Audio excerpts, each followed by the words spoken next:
berpegang teguh dengan at-tauhid dan menjauhi segala bentuk kesyirikan kepada Allah Subhanahu wa taala. Jemaah yang dimuliakan Allah, kita diciptakan oleh Allah, tujuannya adalah karena prinsip ini.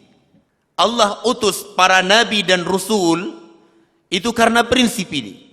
Allah menurunkan kitab-kitabnya, tujuannya adalah ini.